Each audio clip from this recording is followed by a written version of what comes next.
Good morning, all of you. Today, I welcome you all on the MCIT digital platform.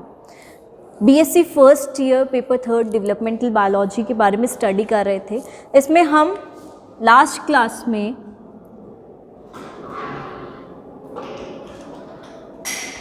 हमने discuss किया था कि किस तरह से हमारे फर्टिलाइजेशन एक्टिविटीज़ होती हैं, blastulation and gastrulation activities function करती हैं, वर्क करती हैं. बट नाउ हम बात करेंगे स्टेम सेल्स की. जब भी हम स्टेम सेल्स की बात करते हैं तो स्टेम सेल्स ऐसे सेल्स हैं जिन्हें हम बोल सकते हैं कि ये एक प्रीकर्सर सेल्स हैं जिनके थ्रू सारे ऑर्गन्स का डिफ्रेंसिएशन हो सकता है, यानी कि हर ऑर्गन को हम स्टेम सेल्स के थ्रू फॉर्म कर सकते हैं. सो हम जब भी स्टेम सेल्स की बात करेंगे तो एज इंट्रोडक्शन स्टेम सेल्स ऐसे सेल्स हैं जिनके अंदर कैपेसिटी है to form any organ. So stem cells are the cells which have capacity to form every organ of the system. यानी कि बॉडी का जितना भी पार्ट है, राइट, वो हम स्टेम सेल्स के थ्रू प्रिपेयर कर सकते हैं. एंड स्टेम सेल्स को हम फ्यूचर के लिए एक बहुत नाइस प्रोस्पेक्टिव की तरह विजुलाइज करते हैं. नाउ जब भी बात करते हैं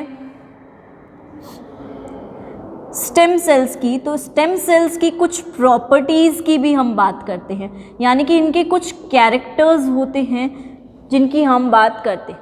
तो सबसे पहली प्रॉपर्टी कि ये सेल्स किस टाइप के होते हैं, उसमें हम बोलेंगे कि ये सेल्स अनस्पेशलाइज्ड होते हैं. Right, they are unspecialized cells present in the zygote or present in the embryo stage which have the power capacity to form any organ of the body, right, of the system, of the organ system, right.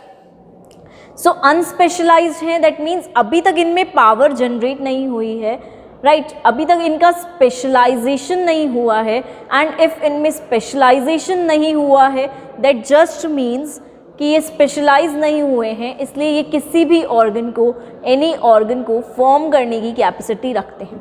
But if stem cells specialized हो जाते तो इनकी power और ज़्यादा reduce हो जाती है, यानी कि इनकी पावर और कम हो जाती है, मिनिमाइज हो जाती है. एंड उस रीज़न से हम फिर आउटलुक करते हैं तो हम इजीली कह सकते हैं कि ये जो सेल्स हैं ये स्पेशलाइज्ड होने के बाद ईच एंड एवरी ऑर्गन को फॉर्म नहीं कर सकते हैं, राइट. सो एक फर्स्ट इम्पॉर्टेंट प्रॉपर्टी है अनस्पेशलाइज्ड. सेकेंड प्रॉपर्टी इनमें जो हम ऑब्जर्व करते हैं वो है डिफरेंशिएशन. दैट मीन्स इनके अंदर पावर है कि ये डिफरेंशिएट कर सकते हैं अपने आप को, यानी कि चेंज कर सकते हैं, राइट. चेंज होने की पावर इनमें प्रेजेंट है. डिफरेंशिएशन का मीन्स होता है कि ये अपने आप को चेंज करके एक पर्टिकुलर ऑर्गन की तरफ डायरेक्ट कर सकते हैं अपने आप को, right. So this is the major property that they have the power of differentiation. They can undergo differentiation and form a particular structure और a particular organ, right. So in this way they have power of differentiation. Now because हम बोल रहे हैं अनस्पेशलाइज्ड है, but जब ये एक particular organ को फॉर्म करते हैं तो ये स्पेशलाइज्ड में चेंज हो जाते हैं. They convert into specialized cells and specialized cells only form a particular organ, particular cell, particular tissue, right. So इस टाइप से इनकी प्रॉपर्टीज़ शो करती हैं. जब भी हम स्टेम सेल्स की बात करते हैं तो स्टेम सेल में हमने बोला पोटेंशियल है कि it can develop into every organ और every part of the organ system. So stem cells को हम कैपेसिटी के बेसिस से 3 पार्ट्स में डिवाइड करते हैं.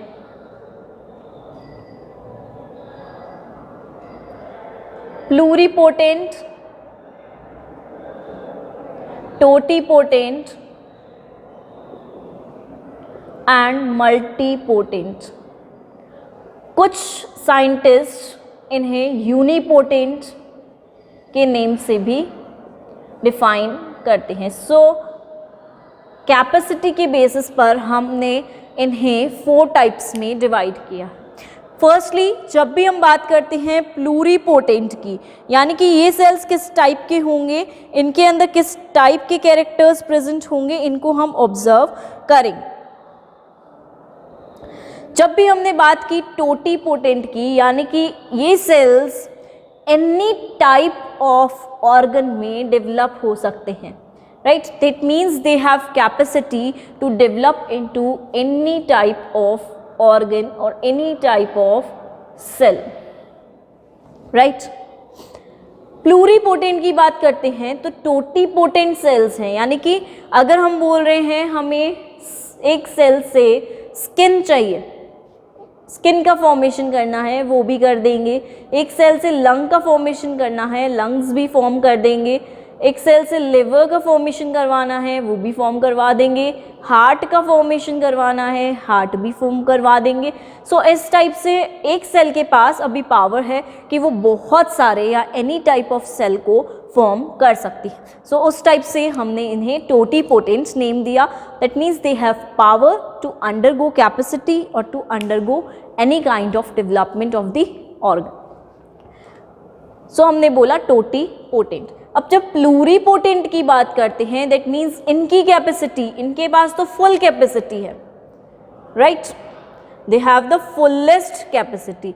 नाउ जब प्लूरिपोटेंट की बात करेंगे तो इनके पास इनसे थोड़ी सी लो कैपेसिटी है, यानी कि अब ये कुछ ग्रुप ऑफ सेल्स को ही फॉर्म कर पाएंगे, यानी कि इनमें थोड़ा सा डिफ्रेंसिएशन हो चुका है, इनमें विभेदीकरण हो चुका है and as a result differentiation के कारण ये हर सेल को या हर ऑर्गन को फॉर्म करने की कैपेसिटी नहीं रखते, थोड़ा सा लिमिटेड हो जाता है। थोड़ी सी कैपेसिटी जो है वो इनकी टोटीपोटेंट के कंपैरिजन में रिड्यूस हो जाती है, लोअर डाउन हो जाती है, थोड़ी सी कम हो जाती है।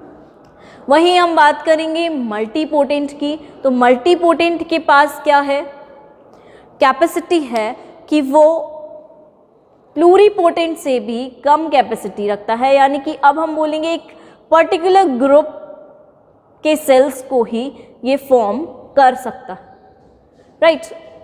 एक पर्टिकुलर जो ग्रुप है उसके सेल्स को ही ये फॉर्म करने की कैपेसिटी रखता है, तो हम इसे नेमिंग देते हैं मल्टीपोटेंट। इसके अलावा अगर हम बात करते हैं यूनिपोटेंट की, तो यूनिपोटेंट में हम बात करते हैं कि इन सेल्स के पास पावर होती है कि ये सिर्फ ओनली वन सेल को फॉर्म कर सकते हैं, यानी कि only one organ, only one cell, only one tissue can be formed by them. So unipotent one, multipotent बहुत सारी, प्लूरिपोटेंट उससे भी ज़्यादा कैपेसिटी, राइट, फॉर्मेशन की, and totipotent has maximum capacity of forming stem cells और maximum potency so that it can form any organ of the body. So जब हम example wise consider करते हैं तो हम बोलेंगे कि जो ब्लड सेल्स हैं, इफ़ दे हैव यूनिपोटेंसी, तो ये सिर्फ आरबीसी ही फॉर्म कर सकते हैं, आरबीसी को ही फॉर्म कर सकते हैं, रेड ब्लड सेल्स को ही फॉर्म कर सकते हैं, ये वाले स्टेम सेल्स। जब हम मल्टीपोटेंट की बात करेंगे तो मल्टीपोटेंट के पास पावर है, कैपेसिटी है, ये ब्लड के तीनों टाइप के सेल्स को फॉर्म कर सकता है, यानी कि आरबीसी भी, डब्ल्यूबीसी भी एंड प्लेटलेट्स को फॉर्म करने की पावर भी रखता है, यानी कि ब्लड को फॉर्म कर। प्लूरिपोटेंट की बात करेंगे तो ये स्टेम सेल ब्लड के सारे कॉर्पसल्स को फॉर्म कर रहा है, right. Corpuscles means WBC plasma form करने की कैपेसिटी रखता है, इसी के साथ लिम्फोसाइट्स जो कि इनका पार्ट है डब्ल्यूबीसी का, उनको भी फॉर्म करता है, ब्लड वेसल्स को फॉर्म करने की कैपेसिटी रखता है, राइट। इसके पास थोड़ा सा वाइड रेंज हमें ऑब्जर्व हुआ। और जब हम टोटीपोटेंट बोल रहे हैं दैट मीन्स ये पूरा सर्कुलेटरी सिस्टम फॉर्म कर सकता है, ये पूरा डाइजेस्टिव सिस्टम फॉर्म कर सकता है, ये पूरा हम कह सकते हैं रेस्पिरेटरी सिस्टम का कोई भी पार्ट फॉर्म कर सकता है, यानी कि it has maximum field of capacity. So on this basis हम स्टेम सेल्स को डिवाइड करते हैं। नाउ स्टेम सेल्स की जब भी हम बात करेंगे तो हम इन्हें अब ऐसे डिफाइन कर सकते हैं कि stem cells are the cells which have the capacity to form every organ of the system, right? And this capacity is attained maximum when they are unspecialized or they have not undergone any specialization, right? So इस way में हम stem cells को define करते हैं. Now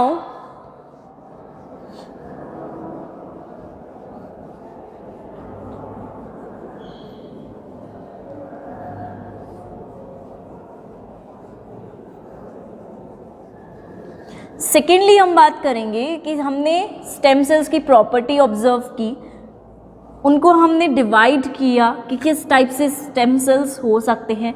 अब इनके sources की बात करते हैं कि स्टेम सेल्स को हम कहाँ कहाँ से ऑब्टेन कर सकते हैं, यानी कि इनके सोर्सेस कहाँ कहाँ प्रेजेंट हैं। सो सोर्सेस के बेसिस पर, on the basis of sources, stem cells कहाँ कहाँ से आते, राइट? सोर्सेस की बात करेंगे तो सोर्सेस हम डिफरेंट एरिया से स्टेम सेल्स को कंसिडर कर सकते, राइट? सो सोर्सेस के बेसिस पर हम स्टेम सेल्स को एम्ब्रियोनिक स्टेम सेल्स नेमिंग देते हैं, right? Adult stem cells naming देते हैं, राइट? कुछ को हम ज़ाइगोटिक स्टेम सेल्स भी नेमिंग देते हैं। जब हम एम्ब्रियोनिक स्टेम सेल्स की बात करते हैं तो एम्ब्रियोनिक स्टेम सेल्स को हम 2 पार्ट्स में डिवाइड कर सकते हैं, यानी कि first embryonic germ cells and second embryonic somatic cells.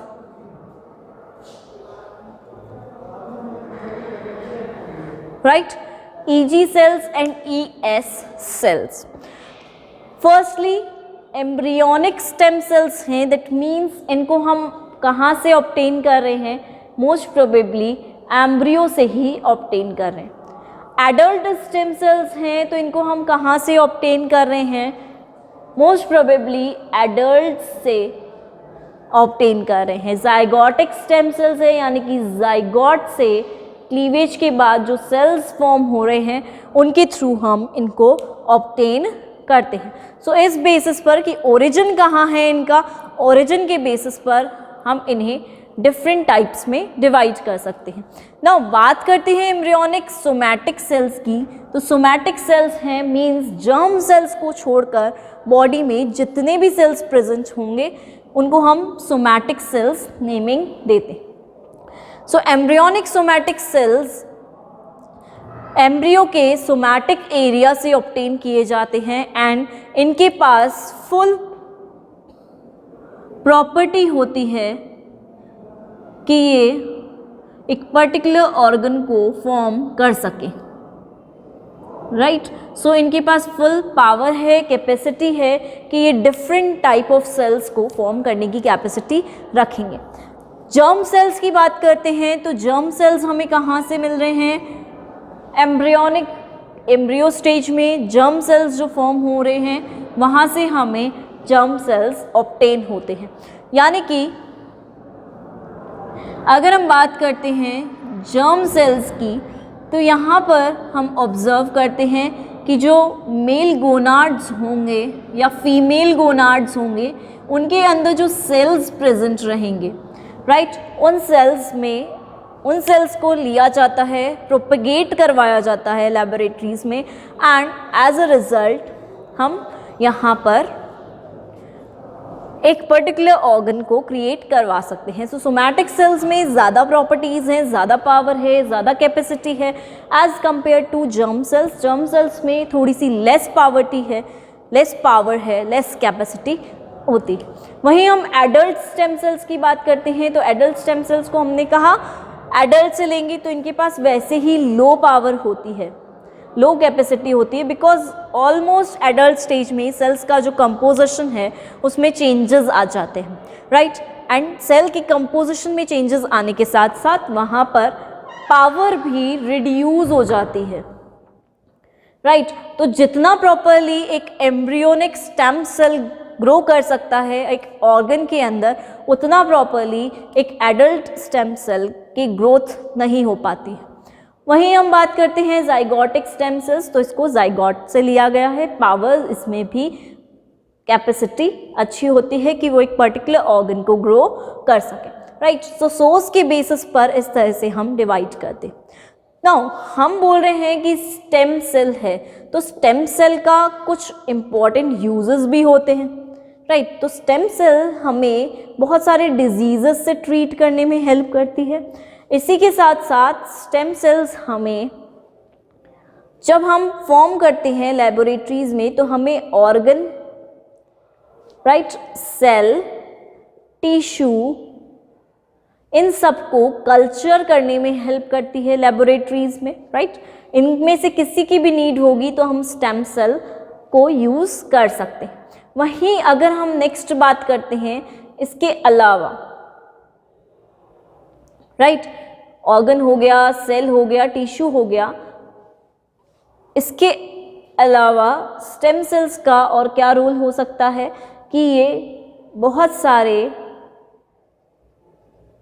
जो हार्मोन्स हैं उनको क्योर करने में हेल्प कर सकते हैं कि हार्मोन्स का सिक्रीशन लेवल कैसा है उस बेसिस पर भी ये हेल्प कर सकती है, राइट। तो स्टेम सेल थ्योरीज जो हैं, स्टेम सेल्स की जो एप्लीकेशंस हैं वो बहुत वाइड रेंज में हमें ऑब्जर्व होते हैं। नाउ क्योंकि हमने बात की स्टेम सेल्स की तो इनके पास एक इम्पॉर्टेंट प्रॉपर्टी हम जो देखते हैं वो है सेल्फ रिन्यूअल, यानी कि दे कैन अंडरगो सेल्फ रिन्यूअल, वो अपने आप को ही रिन्यू करती हैं। सेल्फ रिन्यूअल की प्रॉपर्टी स्टेम सेल्स में बहुत ज़्यादा अच्छे से ऑब्जर्व की जाती है। सेल्फ रिन्यू मतलब अपने आप को रिन्यू करना, अपने आप को ही न्यू फॉर्म में लाना, राइट। जैसे सेम हमारे आरबीसीज में होता है, हमारे आरबीसीज जो जिनकी लाइफ स्पैन ऑलमोस्ट कंप्लीट हो जाती है, जैसे 120 डेज इनकी लाइफ स्पैन है, कंप्लीट हो गई तो वो अपने आप वहाँ से चले जाएंगे, न्यू सेल्स अपने आप ऑटोमेटिकली वहाँ पे फॉर्मेशन शो कर रहे हैं। सो इन द सेम वे इनके पास भी सेल्फ रिन्यूअल की प्रॉपर्टी प्रेजेंट है। इस प्रॉपर्टी की वजह से ये प्रॉपर्टी एक मेन रीज़न है किसमें, हमारे ऑर्गेनिजम्स में डेवलपमेंट के लिए और बहुत सारी एप्लीकेशंस को अप्लाई करने के लिए। नाउ राइट, अब हम नॉर्मली चलो सपोज देख रहे हैं हम एक स्टेम सेल है, राइट। इसके पास अभी पावर है कि ये एक्टोडर्म फॉर्म कर सकती है, इसके पास पावर है कि ये मीजोडर्म फॉर्म कर सकती है, इसके पास पावर है कि ये एंडोडर्म फॉर्म कर सकती है, right. Ectoderm, mesoderm and endoderm तीनों को फॉर्म करने की इसके पास अभी capacity, right. Ectoderm if form करती है तो ये बनाएगी स्किन, ये फॉर्म करेगी नर्वस सिस्टम, ये फॉर्म करेगी हमारा ब्रेन पार्ट, राइट। अगर हम बोलते हैं मीजोडर्म है, यानी कि मीजोडर्म मसल्स फॉर्म करेगी, बोन्स फॉर्म करने की कैपेसिटी रखेगी। वहीं इफ हम बोलते हैं एंडोडर्म, तो एंडोडर्म में ये कैपेसिटी रखती है क्या फॉर्म करने की, गट फॉर्म करने की, प्लस गट के साथ साथ जो डाइजेस्टिव सिस्टम है उसको भी फॉर्म करने की कैपेसिटी एंडोडर्म रख सकता है। सो इस तरह से स्टेम सेल्स में हम डिफरेंट टाइप के मेथड्स देख सकते हैं कि किस तरह से डिफरेंट टाइप के टिश्यूज़ को ये फॉर्म करता है, राइट। दैट मीन्स एक stem cell ectoderm, mesoderm, endoderm, तीनों को फॉर्म करने की कैपेसिटी रख सकता है, यानी कि मोस्ट ऑफ द सिस्टम्स को फॉर्म करने की कैपेसिटी ये अपने पास रखता है।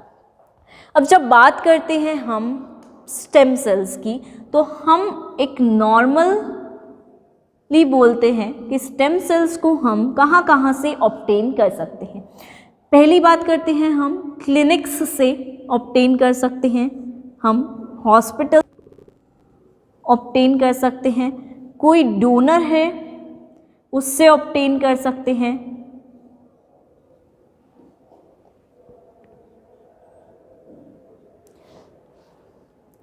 राइट। क्लिनिक से ऑब्टेन कैसे करेंगे? क्लिनिक्स में स्टेम सेल को सेव करके रखा जाता है, राइट, एंड उन एरियाज से हम स्टेम सेल्स को रिसीव कर सकते हैं। हॉस्पिटल्स में भी ऐसे बैंक्स बने होते हैं, उन बैंक्स के थ्रू हम स्टेम सेल्स को ले सकते हैं। डोनर यानी कि जो देना चाह रहा है स्टेम सेल, जैसे हमने नॉर्मली जनरली कहा था एडल्ट स्टेम सेल्स भी होते हैं, और तो जो देना चाह रहा है उस डोनर से भी हम रिसीव कर सकते हैं। इसके अलावा जो हमारा प्लेसेंटा पार्ट होता है उसको भी हम सेव करवा के रख सकते हैं जब बर्थ होता है, और उस प्लेसेंटा पार्ट से स्टेम सेल्स को रिसीव कर सकते हैं। और हमारे लिए, क्योंकि हमारा ही प्लेसेंटा है, हमारे ही सेल्स हैं, तो इनको अगर हम यूज़ भी करेंगे तो हमारी बॉडी कभी भी इसे अवॉइड नहीं करेगी, राइट। सो इस तरह से या हम बोल सकते हैं हमारी बॉडी कभी भी रिजेक्शन शो नहीं करेगी, कोई एंटी रिएक्शन शो नहीं करेगी, जिस वजह से एक नॉर्मली हम बोल रहे हैं कि हमारे जितना भी डेवलपमेंट पार्ट है वो प्रॉपरली हो सकता है, राइट। सो स्टेम सेल्स को हम डिफरेंट रीजन से, डिफरेंट एरियाज से ऑब्टेन करने की पावर रखते हैं। नाउ सेकेंडली, जब हम बात करते हैं स्टेम सेल्स के एप्लीकेशंस की, तो हम देखते हैं इसमें wide range of applications visible रहती है, राइट। सो एप्लीकेशंस मोस्ट प्रोबेबली डिजीजेस को सही करने में हेल्प करेंगी,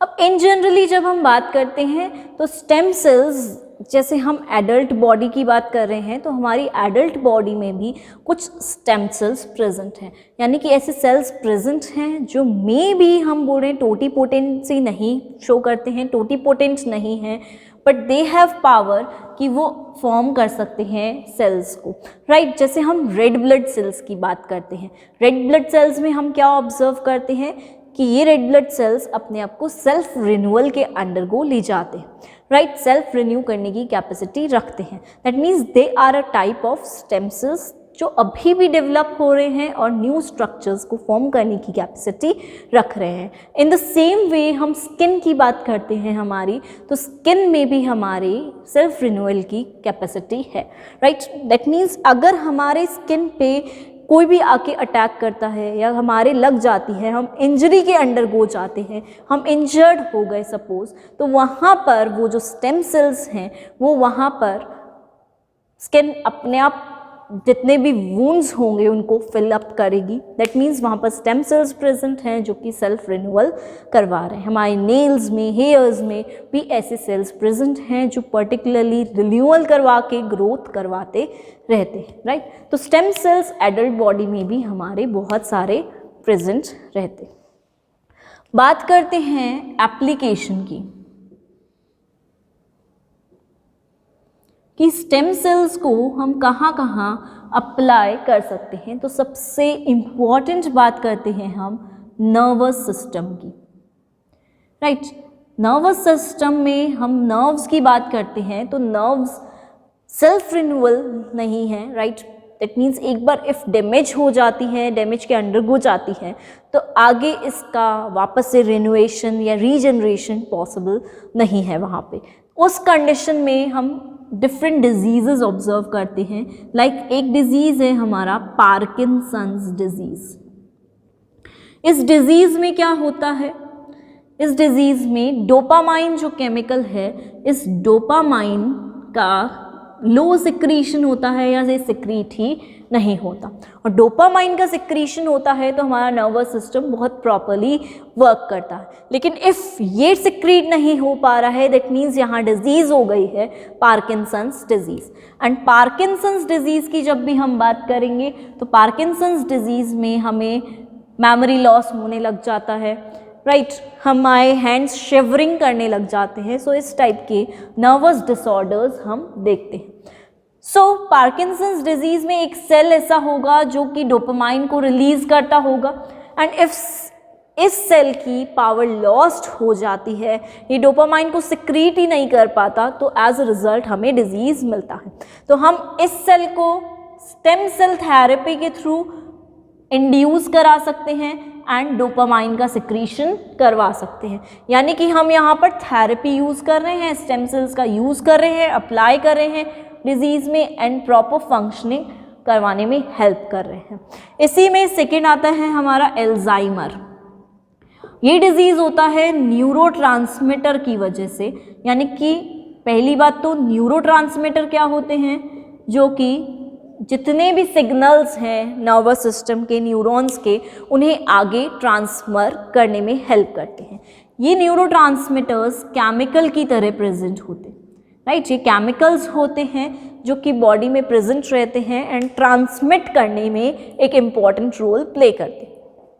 सो जब हम बोल रहे हैं इफ़ ये न्यूरोट्रांसमीटर्स वर्क नहीं कर रहे या कम प्रेजेंट हैं या ये फंक्शन परफॉर्म नहीं कर रहे, दैट मीन्स जो सेल्स इस केमिकल को सिक्रीट करते हैं वो यहाँ पर फंक्शनल नहीं है, फंक्शन शो नहीं करे। सो एज अ रिजल्ट हम न्यूरोट्रांसमीटर्स की नंबर को इंक्रीज कर सकते हैं, इन केमिकल्स को इंड्यूस करा सकते हैं। अगेन किसकी वजह से? स्टेम सेल के एप्लीकेशन की वजह से। नाउ एल्जाइमर के अलावा और भी नर्वस डिसऑर्डर्स होते हैं। उन सभी डिसऑर्डर्स में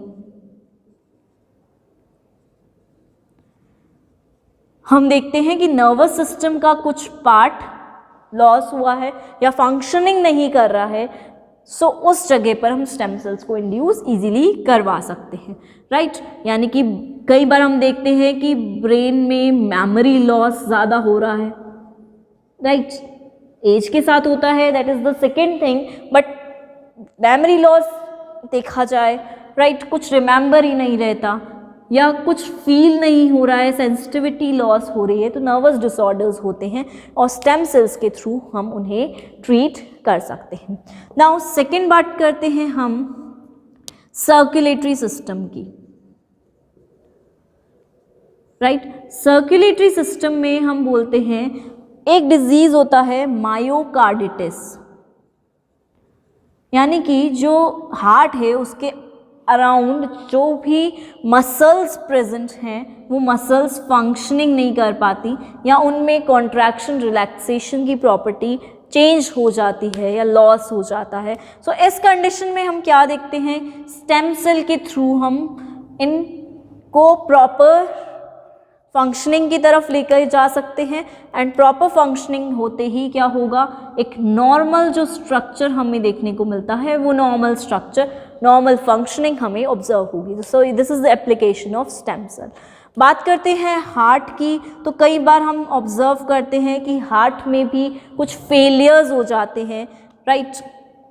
हार्ट फेलियर यानी कि वो फंक्शन नहीं कर पा रहा, कुछ ऐसी नर्व्स हैं वहाँ पर जो फंक्शनिंग नहीं कर पा रही हैं या वहाँ पर कुछ वॉल्व्स ऐसे हैं, वाल्व्स जो होते हैं वो ऐसे हैं कि वो वहाँ पर वर्क नहीं कर रहे हैं। तो एज अ रिज़ल्ट हम स्टेम सेल्स को इंड्यूस करा के हार्ट फेलियर को भी रिड्यूस कर सकते हैं, इन्हें भी हम इम्प्रूव करवा सकते हैं।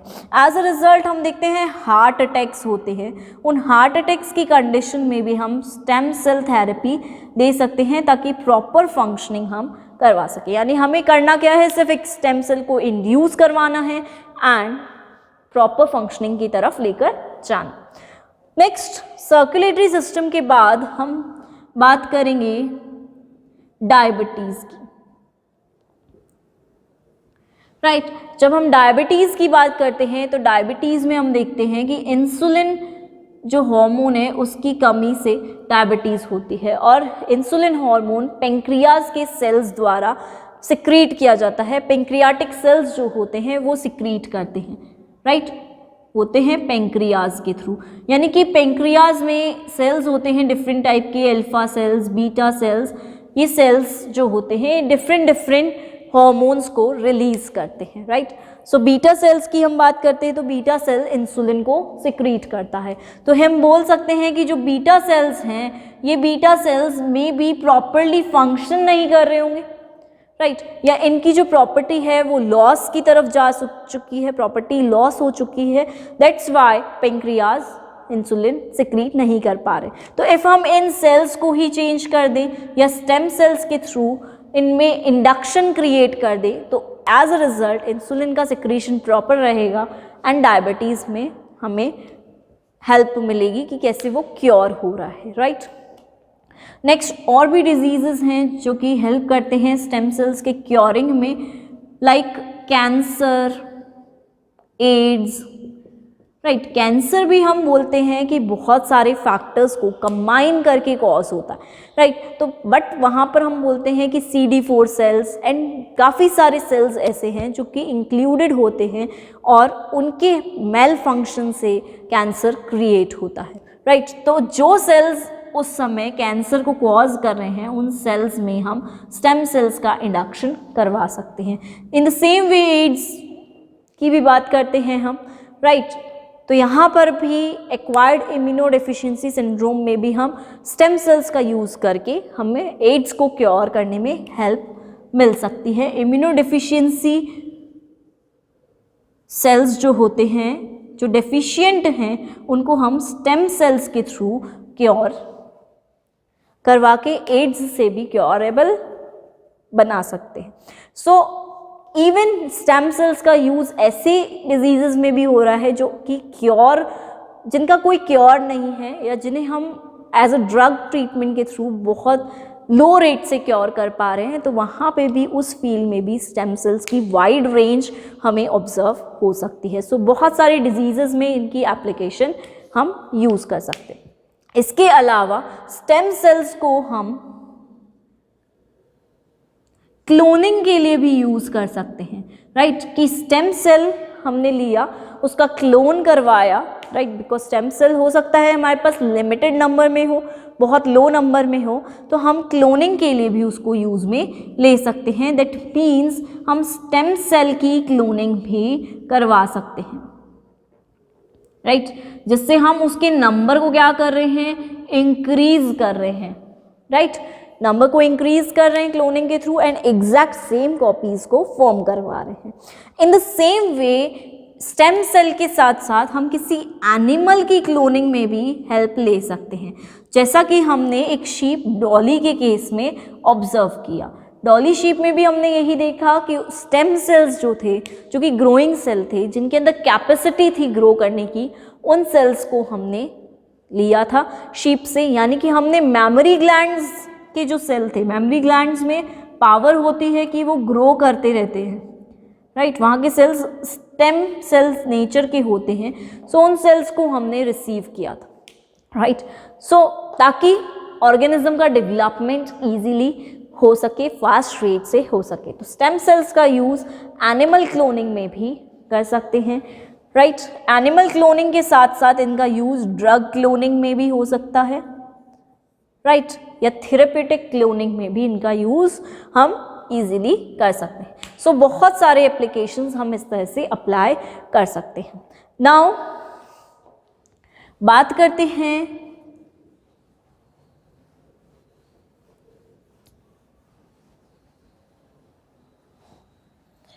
स्टेम सेल्स के एडवांटेजेस की, राइट, कि इनके क्या एडवांटेजेस होते हैं।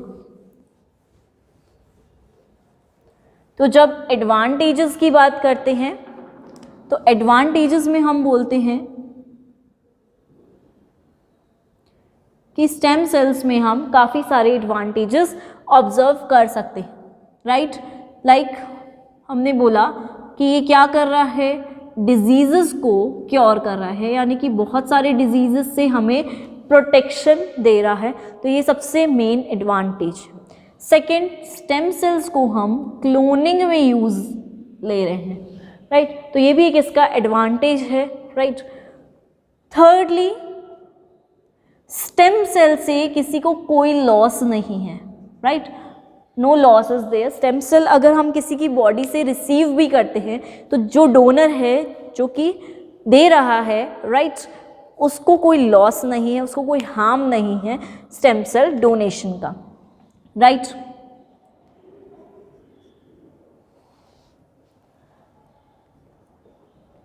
एनी ऑर्गन या एनी सेल और एनी टिश्यू को हम डेवलप करवा सकते हैं स्टेम सेल्स के थ्रू। तो किसी भी इनमें से किसी भी स्ट्रक्चर का डेवलपमेंट स्टेम सेल्स के थ्रू पॉसिबल हो सकता है। नाउ डिसएडवांटेजेस की बात करते हैं, तो डिसएडवांटेजेस में हमें बहुत सारे डिसएडवांटेजेस देखने को मिल सकते हैं। लाइक सबसे पहले तो स्टेम सेल स्टोरेज करना एक बहुत बड़ा फैक्टर हो जाएगा कि हम हर ह्यूमन का स्टेम सेल स्टोर करके रख रहे हैं, बिकॉज हम ये भी बोल रहे हैं एक जगह कि अगर हम खुद का ही जब हम बर्थ लेते हैं उस टाइम पे स्टेम सेल्स को स्टोर करवा लें तो वो हमारे लिए ज़्यादा हेल्पफुल है, बिकॉज वो ट्रांसप्लांटेशन जो कहलाएगा वो ऑटोलोगस ट्रांसप्लांटेशन कहलाएगा, राइट। एंड हमने ऑब्जर्व किया कि जो ऑटोलोगस ट्रांसप्लांटेशन है इसके अंदर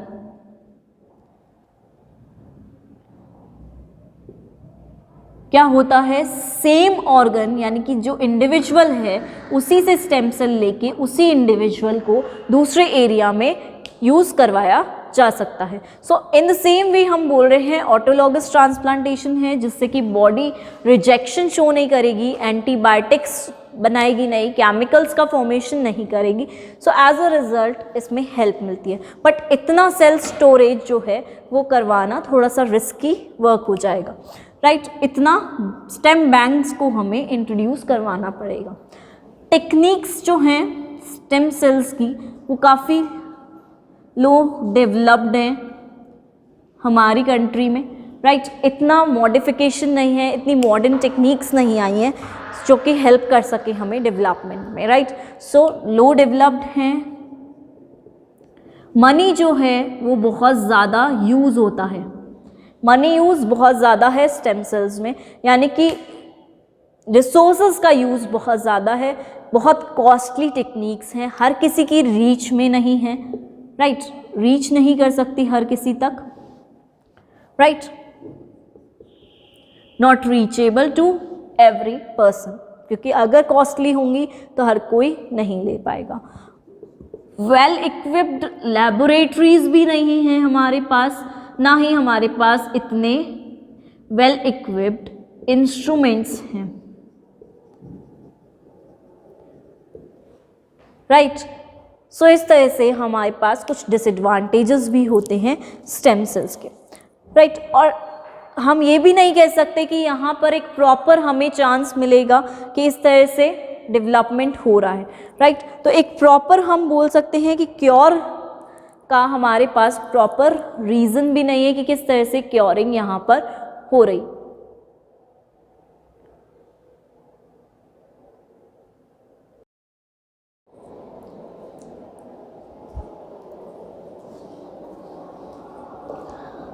Good morning all of you. Today we will discuss about the aging and senescence, right? BSc part 1st paper 3rd developmental biology का एजिंग टॉपिक है। जब हम एजिंग की बात करते हैं, एजिंग दो तरह से हो सकती है, यानी कि एजिंग हम डायरेक्टली ओल्ड एज को नहीं बोल रहे हैं कि ओल्ड एज है तो हम बोल देंगे कि एजिंग है, राइट। हम डायरेक्टली ओल्ड एज को एजिंग नहीं कह रहे। एजिंग हम उस प्रोसेस को बोल रहे हैं जिसके थ्रू हम ओल्ड एज की तरफ, ओल्ड एज की टूवर्ड्स हम प्रोसीड कर रहे हैं, right. So it is a process of proceeding towards the old age, और we can say that it is a process in which different processes occur, and due to which it leads to the age of the individual, right. So it is a process of development which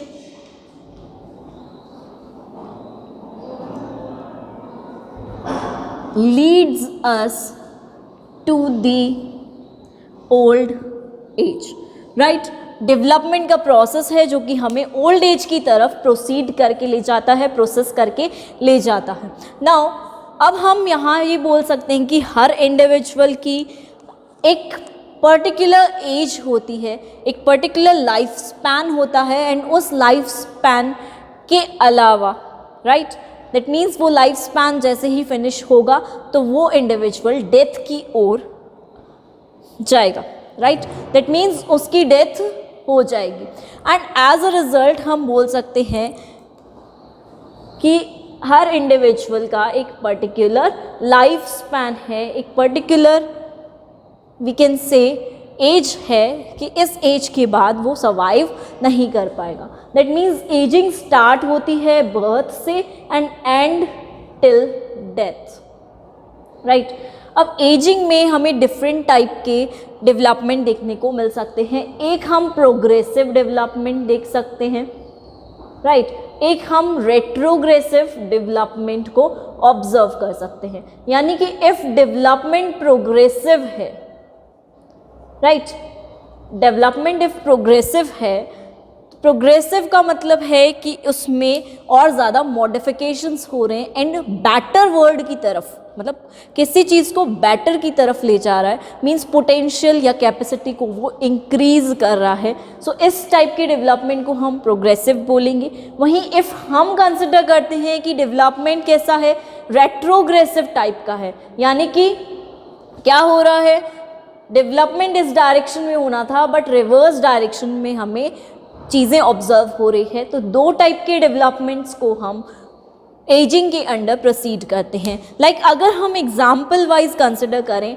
तो progressive development में हम observe करेंगे कि development progress कर रहा है। यानी कि इफ़ हम मसल्स देखें एक छोटे से बेबी की, तो वो मसल्स इतनी वेल डेवलप नहीं रहती, बट जैसे जैसे एज की तरफ बढ़ते हैं तो हमें मसल्स में और ज़्यादा डेवलपमेंट देखने को मिलता है एडोलसेंस एज के अराउंड। यानी कि जब एडोलसेंस एज है उस टाइम पे मसल्स में डेवलपमेंट ज़्यादा ऑब्जर्व किया जाता है बॉयज़ में, राइट। सो हम यहाँ प्रोग्रेसिव डेवलपमेंट को ऑब्जर्व करें कि मसल स्ट्रेंथ बढ़ रही है, प्लस उसी के साथ मसल्स की कैपेसिटी, कितनी वेट को वो होल्ड कर सकता है, वो भी इंक्रीज हो रही। वहीं अगर हम रेट्रोग्रेसिव डेवलपमेंट की बात करते हैं तो रेट्रोग्रेसिव डेवलपमेंट रिवर्स डायरेक्शन में वर्क करता है, राइट, एंड रिवर्स डायरेक्शन में वर्क करता है। इसका एग्जांपल हम देखेंगे कि जैसे आईज में डेवलपमेंट हो रहा है सपोज, राइट। अब हम क्या देखेंगे, जैसे जैसे एजिंग हो रही है आईज का जो विजन है वो धीरे धीरे रिड्यूस हो रहा है, यानी कि कम होता जा रहा है, डिक्रीज हो रहा है vision. In the same way vision के अलावा हम बात करते हैं आईज में, ना बात करके स्किन में बात करते हैं तो स्किन में हमें क्या दिखते हैं, रिंकल्स देखने को मिलते हैं। यानी कि स्किन में झुर्रियाँ, रिंकल्स टाइप स्ट्रक्चर ऑब्जर्व किया जाता है। सो इस टाइप से प्रोग्रेसिव एंड रेट्रोग्रेसिव डेवलपमेंट यहाँ पर फंक्शन करेगी। नाउ सेकेंड कंडीशन जो ऑब्जर्व की जाती है कि डिफरेंट ऑर्गेनिजम्स की हमने बोला लाइफ स्पैन डिफरेंट है, राइट। जैसे अब अगर हम ह्यूमंस की बात करते तो ह्यूमंस की लाइफ स्पैन हमें ऑलमोस्ट हम मान के चलते 120 ईयर्स तक प्रेजेंट है। एलिफेंट की बात करेंगे तो उसकी लाइफ स्पैन अलग होगी। किसी इंसेक्ट की बात करेंगे तो उसकी लाइफ स्पैन ऑलमोस्ट वीक्स में होगी, राइट। सबसे छोटी लाइफ स्पैन इंसेक्ट्स में ऑब्जर्व की जाती है। सो इस तरह से टॉर्टॉइस की बात करेंगे 150 ईयर्स तक लाइफ स्पैन हो सकती है। काऊ की बात करेंगे 25 ईयर्स तक, डॉग 26-27 ईयर्स तक। सो इनकी लाइफ स्पैन सबकी वेरी कर रही है, डिफरेंट है, राइट। तो फर्स्टली हमने बोला कि फर्स्ट फैक्टर जो एजिंग को अफेक्ट करता है वो है डिफरेंट लाइफ स्पैन, यानी कि ऑर्गेनिजम्स में डिफरेंट लाइफ स्पैन ऑब्जर्व की जाती।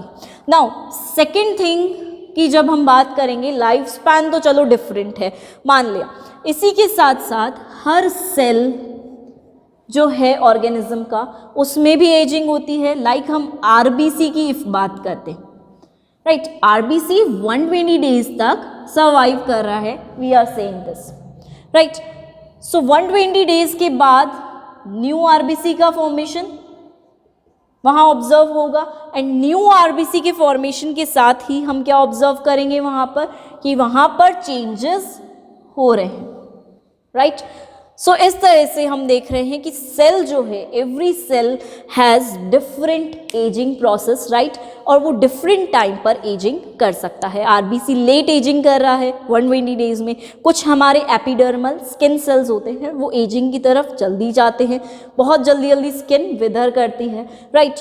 तो सेल टू सेल ये डिफरेंस हो सकता है, ऑर्गन टू ऑर्गन भी ये डिफरेंस हो सकता है कि एक ऑर्गन जल्दी एजिंग कर जाता है, दूसरा ऑर्गन लेट एजिंग करता है, राइट।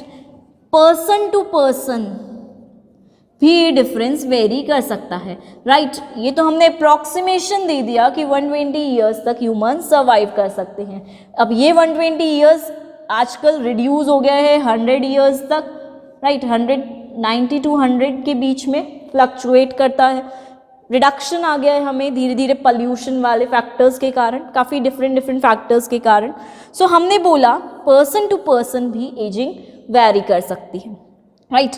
किसी पर्सन में हम ऑब्जर्व कर सकते हैं कि एजिंग काफ़ी जल्दी आ जाती है, बहुत अर्ली टाइम में आ जाती है, यानी कि 40 ईयर्स के बाद ही उसकी डेथ हो रही। कुछ पर्सन्स में हम ऑब्जर्व करते हैं कि 90 तक डेथ स्टेज हमने अभी तक देखी नहीं है, 100 ईयर्स तक सर्वाइव कर रहा है। So person to person aging vary कर रही है।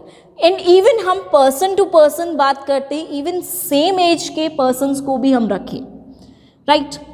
लाइक हम 2 चाइल्ड्स को कंसिडर कर रहे हैं, राइट, या हम बोल सकते हैं 2 सिस्टर्स को कंसिडर कर रहे हैं जो कि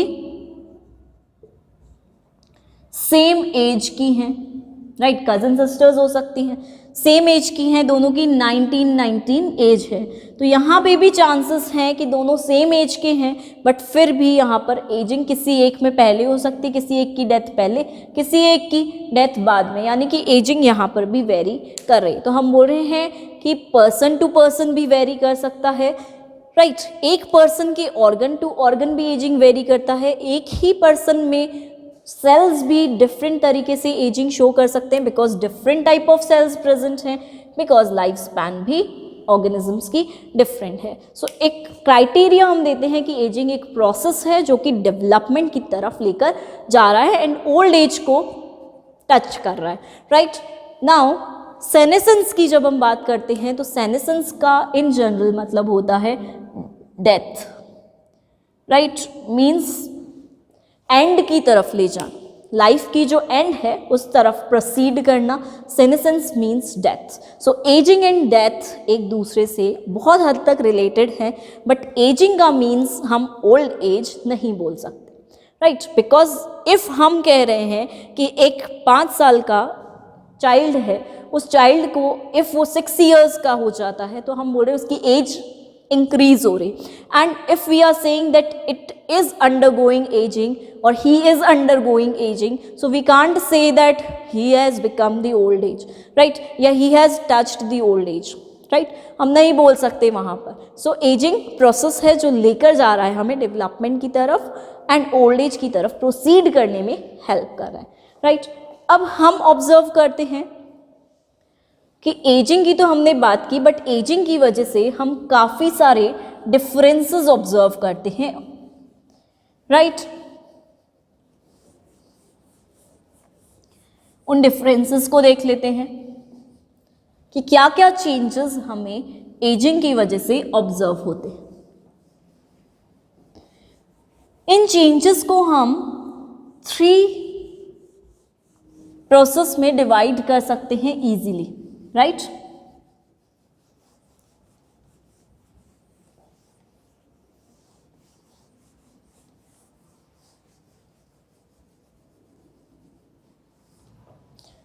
राइट, इन चेंजेस को हम 3 प्रोसेसेस में डिवाइड करते हैं। लाइक हम चेंजेस की बात कर रहे हैं तो चेंजेस में हम morphological changes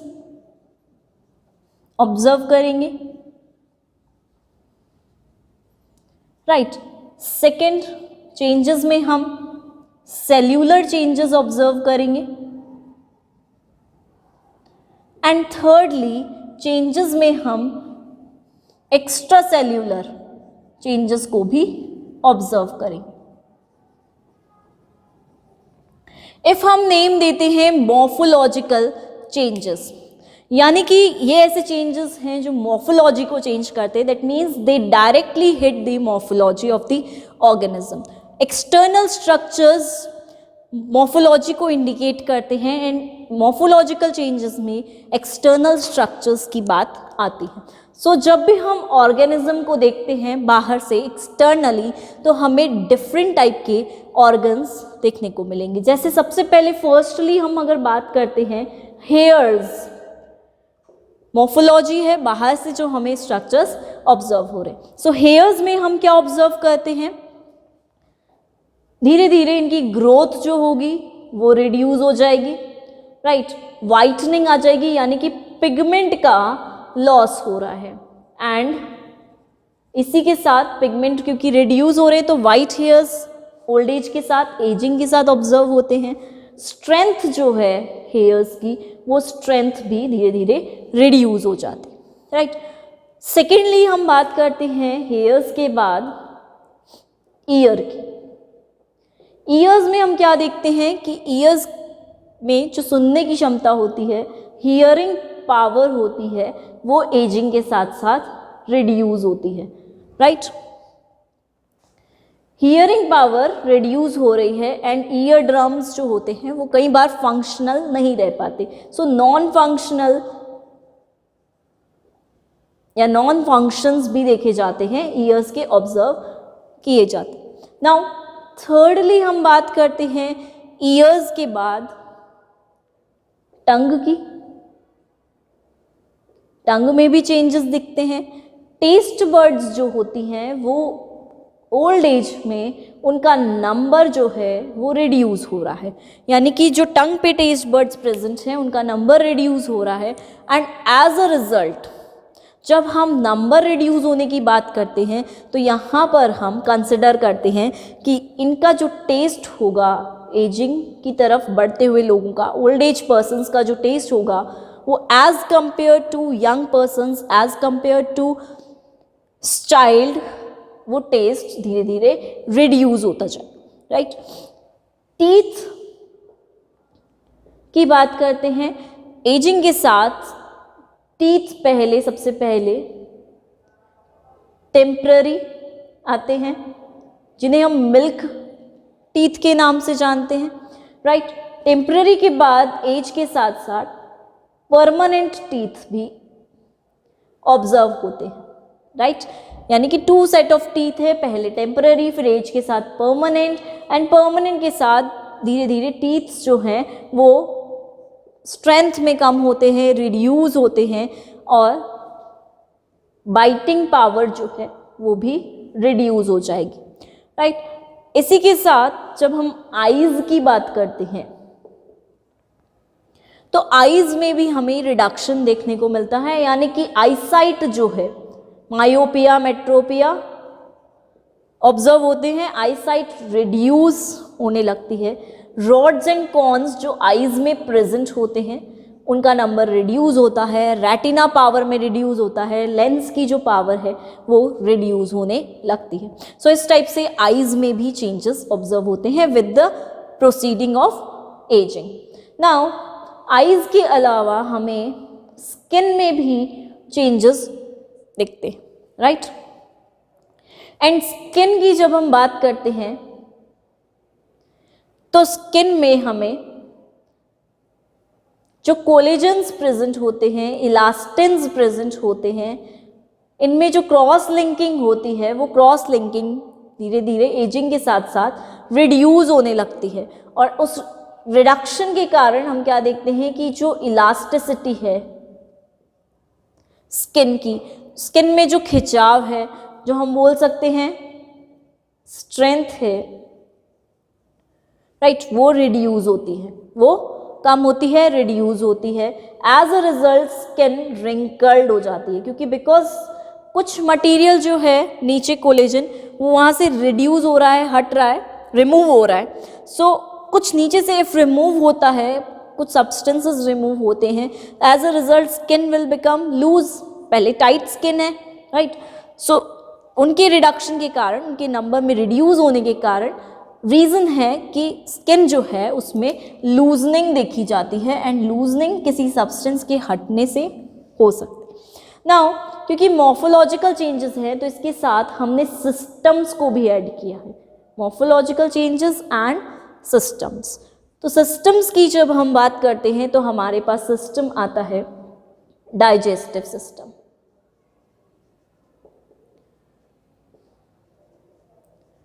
right, if digestive system को हम ऑब्जर्व करेंगे तो डाइजेस्टिव सिस्टम में भी हमें चेंजेस मिलेंगे, राइट, बिकॉज डाइजेस्टिव सिस्टम धीरे धीरे वीक होता जाता है,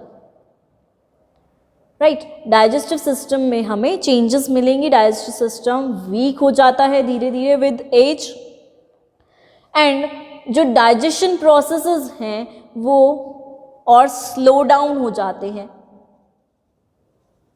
राइट। एंड इफ वो स्लो डाउन हो जाएंगे तो एज अ रिजल्ट डाइजेशन नहीं हो पाएगा, एंड इसलिए old age persons heavy food को प्रेफर भी नहीं करते, right. They avoid heavy foods because digestive system इतना स्ट्रॉन्ग नहीं है कि वो हर टाइप के सब्सटेंसेस को, फूड सब्सटेंसेस को ब्रेक डाउन कर सके, राइट। नेक्स्ट बात करते हैं रेस्पिरेटरी सिस्टम में भी हम चेंजेस ऑब्जर्व करते हैं, ये पावर स्लो डाउन हो जाती है, रेस्पिरेशन की पावर स्लो डाउन हो जाती है। इवन कुछ डिजीजेस भी कॉज हो जाते हैं लाइक अस्थमा, रेस्पिरेटरी डिजीजेस ही हैं, कुछ लंग डिजीजेस भी कॉज हो सकते हैं। सो एज अ रिजल्ट धीरे धीरे धीरे धीरे रेस्पिरेशन पावर भी वीक हो जाएगी, एंड इफ रनिंग करे ऐसा इंसान, old age person if running करता है तो उसे ब्रीदिंग में बहुत थोड़ी सी दिक्कतें आती हैं। नाउ नेक्स्ट हम बात करते हैं रेस्पिरेशन के बाद सर्कुलेटरी सिस्टम की। तो सर्कुलेटरी सिस्टम में भी चेंजेस देखने को मिलते हैं, यानी कि मेन जो हार्ट है, हार्ट में ब्लॉकेजेस हो सकते हैं जिसकी वजह से हार्ट अटैक आ, ठीक है। इसी के साथ इसमें हार्ट में ही वेसल्स प्रेजेंट होती हैं, blood vessels plus arteries, right. Arteries में कई बार कोलेजन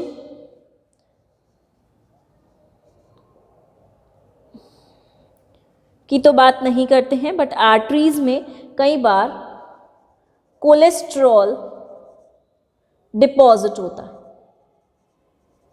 राइट। कोलेस्ट्रॉल का डिपॉजिशन हो जाता है आर्टरीज के अंदर। सो उस कंडीशन को हम बोलते हैं आर्टेरोस्क्लेरोसिस,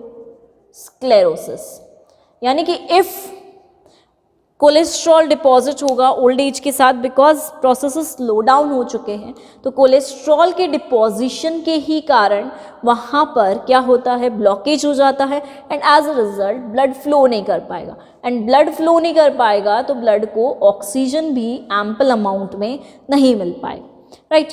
as a result in the same way reproductive system पे भी इफेक्ट पड़ता है। जो रिप्रोडक्टिव सिस्टम है, यानी कि जितने भी गोनाड्स हैं उन पे इफेक्ट पड़ेगा, मेल गोनाड्स या फीमेल गोनाड्स पे। गोनाड्स के थ्रू जो हॉर्मोन्स सिक्रीट होते हैं, राइट, लाइक टेस्टोस्टेरोन्स, एस्ट्रोजेंस, इनका रिडक्शन होने लगता है विद एज, राइट। मेल्स में इतना रिडक्शन नहीं ऑब्जर्व किया जाता, बट फीमेल्स में रिडक्शन ऑब्जर्व किया जाता है, बिकॉज ये मेनोपॉज की तरफ प्रोसीड कर रही हैं, एंड मेनोपॉज की तरफ प्रोसीड करने के कारण उनका जो रिप्रोडक्टिव सिस्टम है वो थोड़ा रिड्यूस होगा, उसका फंक्शनैलिटी जो है उसमें रिडक्शन ऑब्जर्व किया जाता है। नाउ ये तो हमारे मॉर्फोलॉजिकल चेंजेस एंड सिस्टम्स की बात हुई। नेक्स्ट बात करते हैं हम एजिंग के कारण हमें सेल्यूलर चेंजेस भी देखने को मिलते हैं, एंड इफ हम सेल्यूलर चेंजेस की बात कर रहे हैं तो सेल्यूलर चेंजेस में हम बात करते हैं जो चेंजेस सेल के अंदर ऑब्जर्व किए जा रहे हैं,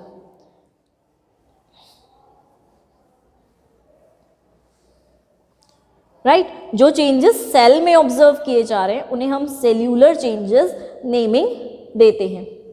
एंड सेल के अंदर क्या होते हैं, ऑर्गेनल्स होते हैं डिफरेंट टाइप के, और वो ऑर्गेनल्स अपने आप को चेंज करते हैं। सो इन्हें हम सेल्यूलर चेंजेस कहेंगे। हो क्या रहा है, मेनली ऑर्गेनल्स में चेंज ऑब्जर्व हो रहा है। नाउ फर्स्टली इफ हम सेल्यूलर चेंज की बात करते हैं तो सबसे पहले चेंज आता है जिसे हम नेमिंग देते हैं nucleus and nucleolus. That means change in nucleus and nucleolus. Nucleus जो है वो बिकॉज जो डीएनए है उसमें रेप्लिकेशन पावर धीरे धीरे रिड्यूस हो रही है, ज़्यादा रेप्लिकेशन ऑब्जर्व नहीं हो रहा है, राइट। प्रोटीन फॉर्मेशन लो हो रही है, धीरे धीरे स्लो डाउन हो रही है। सो एज अ रिजल्ट हम क्या देखेंगे, जो न्यूक्लियस है उसका भी नंबर रिड्यूस हो सकता है। उसमें जो हम बोलते हैं सैप प्रेजेंट होता है, न्यूक्लियस सैप जिसे बोलते हैं, राइट। या न्यूक्लियस में जितना भी सब्सटेंस प्रेजेंट है उस सब्सटेंस में भी रिडक्शन ऑब्जर्व हो सकता है। सो न्यूक्लियस एंड न्यूक्लियोलस में चेंज हो सकता है। सेकेंड बात बोलते हैं हम एटीपी में रिडक्शन, यानी कि एनर्जी सोर्स जो है उसमें रिडक्शन हो सकता है। कैसे, पहली बात करते हैं हम ट्रांसपोर्ट्स होते हैं यहाँ पर passive and active transport. Active transport में एटीपी का यूज़ होता है, पैसिव में नेसेसरी नहीं है। सो एक्टिव ट्रांसपोर्ट में एनर्जी की नीड होती है, राइट और एक्टिव ट्रांसपोर्ट जितनी बार होता है उसके कारण एटीपी का रिडक्शन होता है। सो विद एज एनर्जी का रिडक्शन हो रहा है, एनर्जी कम हो रही है। थर्डली हम बात करते हैं माइटोकॉन्ड्रिया की। तो माइटोकॉन्ड्रिया की भी पावर जो है वो रिड्यूस हो रही है, प्लस इसके जो नंबर्स हैं वो भी रिड्यूस हो रहे हैं, right. Number of mitochondria plus इनकी जो पावर है उसमें रिडक्शन ऑब्जर्व होता है। नाउ फोर्थली हम बात करते हैं राइबोसोम्स की। तो राइबोसोम्स में भी हमें रिडक्शन देखने को मिलता है, यानी कि राइबोसोम्स का भी नंबर जो है वो रिड्यूस हो रहा है। दैट मीन्स हम यहाँ पर बोल सकते हैं कि राइबोसोम का नंबर इफ रिड्यूस होगा तो प्रोटीन का नंबर ऑटोमेटिकली रिड्यूस होगा, बिकॉज ट्रांसलेशन प्रोसेस जो है उसके अंदर क्या होता है, ट्रांसलेशन में फॉर्मेशन होता है प्रोटीन का आरएनए से, राइट। सो इफ फॉर्मेशन के टाइम पे राइबोसोम प्रेजेंट नहीं है, because most of the formation ribosome पे ही टेक प्लेस करता है। सो इस टाइम पे if ribosome is not present there, so as a result क्या होगा, प्रोटीन का जो फॉर्मेशन है वो रिड्यूस हो जाएगा। एज अ रिजल्ट राइबोसोम्स के बाद हम बात करते हैं गोल्जी बॉडीज, लाइसोसोम्स, तो ये भी रिड्यूस होने लगते हैं, right. Lysosomes, ER and Golgi bodies, इनमें भी रिडक्शन देखा जाता है। लाइसोसोम्स भी नंबर में रिड्यूस होते हैं, एक्टिविटी शो नहीं करते, लेस एक्टिविटी शो करते हैं विद एजिंग। ईआर दो टाइप के होते हैं, smooth ER and rough ER. Rough ER पे राइबोसोम्स प्रेजेंट होते हैं, राइट, इसलिए उनका सरफेस रफ हमें अपीयर होता है। एंड इफ इनका नंबर रिड्यूस होता है तो ये ऑटोमेटिकली रिडक्शन शो करेंगे। इन the same way Golgi bodies भी रिड्यूस होती। सो इस तरह से जब हम बात कर रहे हैं तो हमें डिफरेंट ऑर्गेनल्स में चेंजेस ऑब्जर्व होते हैं। इन द सेम वे हमें सेल्स में एजिंग पिगमेंट होता है, उसमें भी रिडक्शन, एजिंग पिगमेंट की जब हम बात करते हैं तो एजिंग पिगमेंट का एक्यूमुलेशन होता है विद एज, राइट। ये एक्यूमुलेट होती है, दैट मीन्स ये इकट्ठी हो रही है with the age. If cells में हमें लाइपोफुसिन जो एजिंग पिगमेंट है उसका अमाउंट देखने को मिलता है, विजिबल रहता है, और ज़्यादा अमाउंट इफ देखने को मिलता है तो एज अ रिजल्ट हम बोल सकते हैं ये सेल एजिंग की अंडरगो जा चुकी। ये लाइपोफुसिन, ये एजिंग पिगमेंट कैसा होता है, फ्लोरोसेंस नेचर का होता है, फ्लोरोसेंट होता है, ठीक है। एंड इफ इसकी अमाउंट दिखती है तो विद द एज हम बोल सकते हैं कि एजिंग पिगमेंट जो है इसका डिपोजिशन हो रहा है एज के साथ साथ, राइट। नाउ थर्डली हम बात करते हैं एक्स्ट्रा सेल्यूलर चेंजेस की, यानी कि ये तो सेल के अंदर के चेंजेस थे, अब एक्स्ट्रा सेल्यूलर चेंजेस है, मीन्स सेल के बाहर आउटसाइड द सेल भी कुछ चेंजेस ऑब्जर्व हो सकते हैं। उन चेंजेस को हम नेमिंग देते हैं extra cellular changes, that means cells के बाहर के changes. So extra cellular area में एक्स्ट्रा सेल्यूलर मैट्रिक्स प्रेजेंट रहता है, राइट। एक्स्ट्रा सेल्यूलर एरिया में एक्स्ट्रा सेल्यूलर मैट्रिक्स प्रेजेंट है और इस मैट्रिक्स में फ्लूइड प्रेजेंट है, राइट। हमने बोला एक्स्ट्रा सेल्यूलर मैट्रिक्स में एक्स्ट्रा सेल्यूलर फ्लूइड प्रेजेंट है एंड इस फ्लूइड में क्या प्रेजेंट है,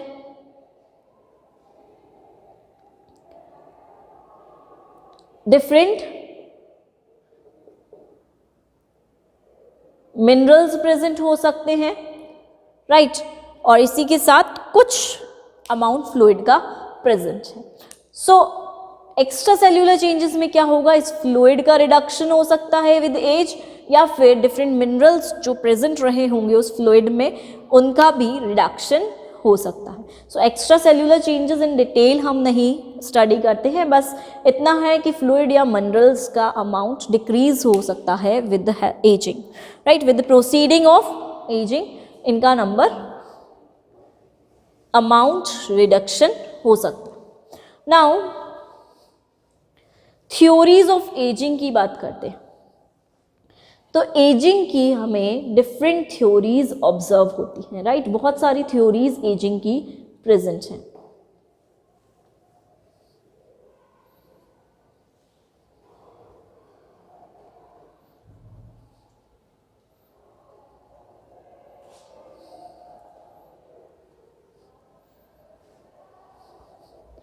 और हम ये ऑब्जर्व करते हैं कि डिफरेंट थ्योरीज जो हैं वो ये बताती हैं कि एजिंग किस तरह से हो रही है, राइट।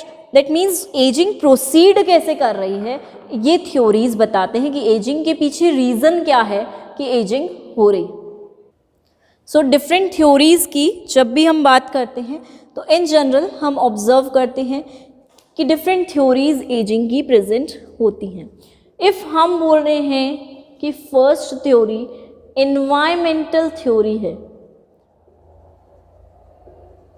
राइट, एनवायरमेंटल थ्योरी है, दैट जस्ट मीन्स कि यहाँ पर म्यूटेशन प्रोसीड कर रहा है, यानी कि एनवायरमेंट में चेंजेस हो रहे हैं ऐसे, और उन एनवायरमेंटल चेंजेस के कारण ही म्यूटेशन आगे पॉसिबल हो पा रहा है, यानी कि इसे हम म्यूटेशन थ्योरी भी बोल सकते हैं। एनवायरमेंट के थ्रू सडन चेंज हो रहा है और सडन चेंज जो है वो धीरे धीरे एक्यूमुलेट हो रहा है ऑर्गेनिजम्स में, एंड एक्यूमुलेशन के बाद एज अ रिजल्ट एजिंग धीरे धीरे ऑर्गेनिजम्स में बढ़ रही है, पल्यूशन के कारण एजिंग बढ़ रही है। तो अगर एनवायरमेंटल फैक्टर्स और म्यूटेशन के कारण एजिंग होती है तो उसे हम एनवायरमेंटल एजिंग बोलते हैं। सेकेंडली हम बात करेंगे जेनेटिक एजिंग, यानी कि यहाँ पर जो एजिंग है वो किसके कारण हो रही है, जीन्स के कारण हो रही है। इफ़ जीन्स के कारण कोई एजिंग होती है तो उसे हम जेनेटिक एजिंग बोलते हैं, यानी कि जीन्स में चेंज हो रहा है। ये भी अगेन हम बोल सकते हैं कि म्यूटेशन हुआ, म्यूटेशंस के कारण जीन्स में चेंजेस आए, राइट, एडिशन हुआ, सब्सट्रैक्शन हुआ, सब्सटीट्यूशन हुआ, कुछ ना कुछ चेंज हुआ जीन में, एंड जीन में चेंज होने के कारण एजिंग परसिस्ट कर रही। थर्ड थ्योरी है हमारी एजिंग की, जिसे हम एनवायरमेंट कम जेनेटिक एजिंग बोलते हैं, जेनेटिक थ्योरी ऑफ एजिंग कहते हैं। यानी कि इसमें एनवायरमेंट तो यूनाइटेड है ही सही, एजिंग के साथ, प्लस इसी के साथ जीन्स, यानी कि एनवायरनमेंट में चेंज, जीन्स पे चेंज, एंड जीन्स पे चेंज होते ही जेनेटिक मेकअप इफ चेंज हो रहा है, दैट मीन्स वो एजिंग की तरफ जल्दी लेकर जा रहा है, रैपिडली वो एजिंग की तरफ मूव करवा रहा है। तो जहाँ पर environmental factors plus genetic factors combine हो जाते हैं तो उसे हम एनवायरमेंट कम जेनेटिक एजिंग थ्योरी बोल सकते हैं। नेक्स्ट हम बात करते हैं metabolic theory of ageing. Metabolic theory of ageing means metabolic processes जो हैं, राइट। मेटाबॉलिक प्रोसेसेस कौन कौन से होते हैं? एनाबॉलिज्म एंड कैटाबॉलिज्म, इन दोनों से मिलकर कंबाइंडली बनते हैं। कैटाबॉलिज्म का मतलब होता है एक तरह से टूटना, एनाबॉलिज्म मीन्स जुड़ना, यानी कि ऑर्गेनिजम्स, या हम बोल सकते हैं ऑर्गेनिजम्स के अंदर सब्सटेंसेस में ब्रेक डाउन, राइट, और यूनियन, दोनों प्रोसेसेस कंटिन्यूसली चलते रहते हैं। मेटाबॉलिक इवेंट्स चलते रहते हैं कंटिन्यूसली, एंड उन इवेंट्स में चेंजेस के कारण या मेटाबॉलिक एक्टिविटीज़ में रिडक्शन के कारण एजिंग प्रोसीड कर सकती, राइट। फिफ्थ हम बात करते हैं क्लिंकर थ्योरी की। क्लिंकर थ्योरी ये कहती है कि एजिंग सेल्स में वेस्ट मटेरियल्स के एक्यूमुलेशन से हो सकती है, यानी कि वेस्ट मटेरियल्स इफ सेल में जाके एक्यूमुलेट होते हैं, इकट्ठे होते हैं, तो उनके कारण एजिंग पॉसिबल है। तो क्लिंकर थ्योरी भी एजिंग की थ्योरी है। नेक्स्ट बात करते हैं कोलेजन थ्योरी की। कोलेजन थ्योरी की जब हम बात करते हैं तो कोलेजन के कारण हो रही है ये, इसलिए हम इसे कोलेजन थ्योरी बोल रहे हैं। अब कोलेजन के कारण हो रही है, क्यों हो रही है? बिकॉज कोलेजन क्या कर रहा है, कहीं पे अगर डिपॉजिट हो रहा है तो मटेरियल्स के मूवमेंट को वो स्टॉप करता है, एंड इफ हम बोल रहे हैं मटेरियल्स का मूवमेंट स्टॉप हो जाएगा तो प्रॉपर न्यूट्रिशन नहीं मिलेगा सेल्स को और वो एजिंग की तरफ प्रोसीड करेंगे, यानी कि कोलिजन ब्लॉक कर रहा है सब्सटेंसेस की एंट्री को, और as a result aging continue होती है, राइट। इलास्टिसिटी रिडक्शन थ्योरी आती है नेक्स्ट। इलास्टिसिटी रिडक्शन में हम क्या ऑब्जर्व करते हैं कि जो इलास्टिसिटी है ऑर्गेनिजम्स में, स्किन में इलास्टिसिटी है या इलास्टिन और कोलेजन्स प्रेजेंट हैं, राइट, तो हम क्या कह रहे हैं कि इन इलास्टिसिटी का रिडक्शन होता है, और इलास्टिसिटी के रिडक्शन के कारण नॉर्मली यहाँ पर स्किन में चेंजेस आएंगे, और स्किन में चेंजेस आने के कारण नॉर्मली एजिंग कंटिन्यू करेगी। नेक्स्ट हम बात करते हैं नर्वस थ्योरी ऑफ एजिंग, यानी कि नर्व्स जो हैं उनके कारण एजिंग आ रही है। नर्वस थ्योरी ऑफ एजिंग है नर्व्स के थ्रू एजिंग, राइट।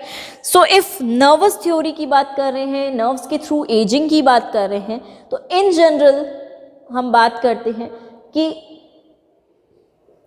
नर्व्स में रिडक्शन हो रहा है या उनके फंक्शन में रिडक्शन हो रहा है, उनके नंबर में रिडक्शन हो रहा है, इसलिए एजिंग परसिस्ट कर रही है। बिकॉज नर्व सिस्टम क्या कर रहा है, हमारे पूरे सेंसेस को लेकर जाता है, राइट, वहाँ पर विथस्टैंड करता है। सो सेंस ऑर्गन्स को, सेंसेस को रिड्यूस करने के कारण एजिंग परसिस्ट कर सकती है। नेक्स्ट हम बात करते हैं नर्वस थ्योरी के बाद wear and tear theory. Wear and tear theory of ageing, यानी कि जो सेल्स हैं वो, या हम बोल सकते हैं टिश्यूज जो हैं उनमें वियर एंड टीयर मैकेनिज्म देखा जाता है, यानी कि थोड़ा सा चोट लगा, टीयर हो गया, फिर वो रिपेयर हो रहा है, फिर अगेन कहीं से इंजरी हुई, फिर रिपेयर हो रहा है, यानी कि वियर टीयर मैकेनिज्म अगर बहुत ज़्यादा देखने को मिलता है और इसमें अगर हम बोल रहे हैं रिडक्शन हो जाता है, दैट मीन्स हम बोल सकते हैं कि एजिंग प्रोसीड कर रही है। मीन्स ये भी एक रीज़न हो सकता है कि ये मैकेनिज्म रिड्यूस हो चुका है क्योंकि बॉडी प्रॉपरली फंक्शन नहीं कर रही, सो एज अ रिजल्ट ये एजिंग को इंड्यूस कर सकता है। नेक्स्ट थ्योरी की बात करते हैं तो enzyme theory of ageing, right. And enzyme theory जो है वो क्या हमें स्टेट करती है कि जो एंजाइम्स हैं उनका नंबर रिड्यूस होगा, यानी कि एंजाइम्स फंक्शन नहीं कर पाएंगे प्रॉपरली, प्रोटीन फॉर्मेशन नहीं कर पाएंगे, या प्रोटीन्स का नंबर ऑटोमेटिकली रिड्यूस हो रहा है, तो एंजाइम भी एक टाइप के प्रोटीन्स हैं, तो इनका नंबर इफ रिड्यूस होता है तो इनकी जो फंक्शन है बॉडी की वो प्रॉपरली नहीं हो पाएगी। So as a result enzyme के रिडक्शन से भी एजिंग परसिस्ट कर सकती है। नेक्स्ट है क्रॉस लिंक थ्योरी, यानी कि यहाँ पर क्या हो रहा है, क्रॉस लिंकेज देखा जाता है। जो सेल्स हैं यानी कि स्किन के नीचे जो भी डिपोजिशन होगा, चाहे हम कोलेजन की डिपोजिशन की बात करें, चाहे हम सेल्यूलोज की डिपोजिशन की बात करें, तो डिपोजिशन जिस भी सब्सटेंस का स्किन के नीचे होता है उनमें क्रॉस लिंकेज हो जाता है। एंड इफ कोई स्ट्रेटली लिंक्ड होंगे तो स्किन रहेगी, एंड इफ इनमें क्रॉस लिंकेज हो जाएगा तो इनके बीच का गैप जो है वो रिड्यूस हो जाएगा, एंड एज अ रिजल्ट एक गैप, एक वॉइड क्रिएट हो जाएगा। सो क्रॉस लिंकेज के कारण भी हम बोलते हैं स्किन में एजिंग हो सकती है। एजिंग जो कि हम ऑब्जर्व करते हैं कि स्किन में लूज हो जाती है skin with age. So cross linkage theory. Next theory है हमारी free radical theory. Free radical theory ये कहती है कि जैसे बहुत सारे केमिकल रिएक्शंस बॉडी में होते रहते हैं, राइट, तो फ्री रेडिकल्स जो हैं वो वहाँ पर फॉर्म हो जाते हैं। फ्री रेडिकल्स के फॉर्मेशन के कारण ही वहाँ पर चेंजेस होते हैं, केमिकल चेंजेस होते हैं, बिकॉज फ्री रेडिकल्स फॉर्म हो रहे हैं, और फ्री रेडिकल्स डिस्ट्रॉय कर सकते हैं, as a chemical reaction work कर सकते हैं, एंड एजिंग को क्रिएट कर सकते हैं, यानी कि चेंज कर सकते हैं पैटर्न। नाउ इसके अलावा नेक्स्ट हम बात करते हैं diseases caused by ageing, right, कि ऐसे कौन से डिजीज़ हैं जो एजिंग के थ्रू कॉज हो रहे हैं, जिसमें नंबर 1 डिजीज़ हम कहते हैं ऑस्टियोपोरोसिस। ऑस्टियोपोरोसिस जिसके अंदर बोन्स में डिफॉर्मिटी देखी जाती है, या रिकेट्स बोलते हैं हम। ऑस्टियोपोरोसिस मोस्ट प्रोबेबली एजिंग के साथ आता है, डिजीज़ है, एंड इसमें क्या होता है, बोन्स में पोर्स क्रिएट हो जाते हैं, छोटे छोटे जो पोर्स होते हैं उनका क्रिएशन हो जाता है बोन्स में, and as a result bones जो होती हैं वो बिल्कुल सॉफ्ट सब्सटेंस की तरह हो जाती हैं और ब्रेक होने लग जाती। सो ऑस्टियोपोरोसिस एजिंग के साथ देखा जाता है, बोन्स में डिजीज। एजिंग के साथ पार्किंसन डिजीज भी देखा जाता है।